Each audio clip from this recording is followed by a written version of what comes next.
Hello guys, welcome to another new topic. तो आज की इस वीडियो में देखने वाले हैं डिफरेंस बिटवीन रॉबरी एंड डकैती, यानी कि रॉबरी और डकैती में क्या फ़र्क है। क्योंकि अक्सर रॉबरी को लूट कहा जाता है और डकैती को भी लूट कहा जाता है, लेकिन क्या डिफरेंस है इन दोनों में, वो आज की इस वीडियो में हम आपसे शेयर करने वाले हैं। यानी कि इसका आज की वीडियो में हम देखेंगे इसका मीनिंग क्या होता है, सीरियसनेस, पोजीशन ऑफ अबेटर्स, क्या जुरिडिक्शन होगी कोर्ट की, यानी कि कहाँ पे रोबरी और डकैती अगर कमिट की जाती है तो कहाँ पे उसका केस फाइल किया जा सकता है, और क्या क्या पनिशमेंट का इसमें प्रोविज़न दिया गया है। दोस्तों, चैनल पर नए हैं तो चैनल को पहले सब्सक्राइब कीजिए ताकि आगे आपकी इस तरह की वीडियोस भी टाइम टू टाइम आप तक पहुंचती रहें। तो आइए दोस्तों स्टार्ट करते हैं आज का वीडियो। तो फर्स्ट ऑफ ऑल इसकी मीनिंग की बात करें तो robbery is an aggravated form of theft और extortion wherein there is a fear of death, grievous hurt और रॉन्गफुल रिस्ट्रेंट। यानी कि दोस्तों, जब कभी भी कोई थेफ्ट और एक्सटोर्शन किसी वॉयलेंस के साथ किया जाता है, यानी कि कोई भी जब चोरी या फिर वसूली जो है अगर किसी भी वॉयलेंस के साथ अगर किया जाता है तो वो रॉबरी बन जाती है। इस डेफिनेशन का सिंपली इतना कहना है, जिसको हम लूट कहते हैं। क्योंकि देखो, चोरी जो है वो आपके पीछे से की जाएगी, या फिर कोई भी जब एक एक्सटॉर्शन जबरन वसूली की जाती है तो वही भी एक रॉबरी का लूट है। अब इसमें बेसिकली दो चीज़ों का मेन पॉइंट है। व्हेन थेफ्ट इज रॉबरी, यानी कब एक चोरी जो है रॉबरी मानी जाएगी। When the offender voluntarily causes और attempt to cause death, hurt और wrongful restraint to any person, यानी कि जो भी कोई ऑफेंडर है वो किसी भी व्यक्ति को उसको मारने के उद्देश्य से, उसको हर्ट करने के उद्देश्य से या फिर उसको कैद करने के उद्देश्य से रखता है, तो जो थेफ्ट है वो रॉबरी मानी जाएगी। और कब एक्सटॉर्शन को रॉबरी माना जाएगा? When the offender at the time of committing extortion puts a person in a fear of death, यानी कि जब भी कोई बंदा एक्सटॉर्शन कर रहा है, वसूली कर रहा है, तो उसको डेथ का फॉर्म कर देगा, तो वो एक तरीके से रॉबरी मानी जाएगी। यानी कि जब कोई भी थेफ्ट और एक्सटॉर्शन किसी वायलेंस के साथ की जाती है, बेसिकली उसको रॉबरी कहते हैं। अब देखते हैं डकैती क्या होता है। तो dacoity is an advance form of robbery where in at least 5 perpetrators are involved conjointly in its commission। Basically robbery committed by फिर 5 और मोर पर्सन, जो रॉबरी होती है वो 5 या 5 से ज़्यादा के द्वारा कमिट की जाती है।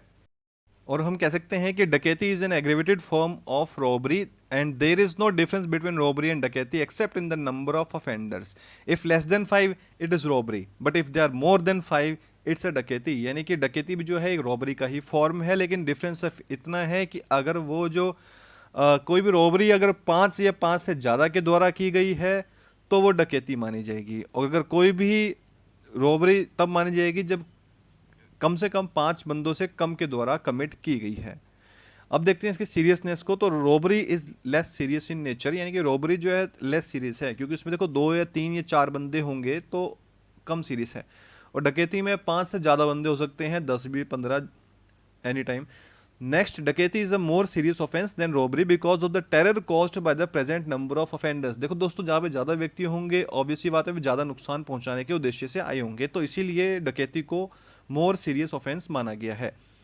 नेक्स्ट, पोजीशन ऑफ अबेटर्स, यानी कि in robbery the abettors are liable independently, यानी कि जो रॉबरी होती है, लूट होती है, इसमें जो भी कमिट कर रहे हैं रॉबरी को, उनको इंडिपेंडेंटली लाइबल कहा जाएगा according to their acts involve in its crime. यानी कि जो भी जिसने भी अपना अपना रोल निभाया है लूट में, उसको उसके अकॉर्डिंग पनिशमेंट दी जाएगी। लेकिन डकैती के केस में जो अबेटर्स होंगे, who are liable, who are present and aiding when the crime is committed, are also counted in the number. यानी कि अगर हम बात करें कि अगर कोई भी डकैती डालने के उद्देश्य से किसी घर में एंटर करता है, तो जो उसके घर के अंदर गया हुआ है और जो एक्चुअली बाहर खड़े होकर ये देख रहा है कि कोई आ तो नहीं रहा, तो उसके लिए भी इक्वली लाइबल कहा जाएगा अकॉर्डिंग टू सेक्शन 391 आईपीसी। यानी कि इसमें जो है कि जो भी उसमें रोल निभाएगा अपना, उसको बराबरी रूप से पनिश किया जाएगा अकॉर्डिंग टू दैट एक्ट। अब हम बात करते हैं जुरिस्डिक्शन ऑफ द कोर्ट की, यानी कि कोर्ट की क्या क्या जुरिस्डिक्शन बनेगी। तो in the case of robbery, यानी कि रॉबरी के केस में क्या होगा, the offence is cognizable, non bailable, non compoundable and tribal bye magistrate of the first class. जो इसका जो प्रोसीडिंग्स होंगी वो before the magistrate first class पे चलेंगी। और डकैती के केस में क्या होगा कि जो ऑफेंस है वो एक कॉग्निजेबल होगा, सेम होगा, non bailable, non compoundable, but ये जो ट्रायल होगा इसका चलेगा सेशन कोर्ट पे। क्यों? क्योंकि ये मोर सीरियस क्राइम था। अब इसकी बात करें हम पनिशमेंट की, तो whoever commits robbery shall be punished with rigorous imprisonment for a term which shall not be less than 3 years and nor more than 10 years and shall also be liable to fine.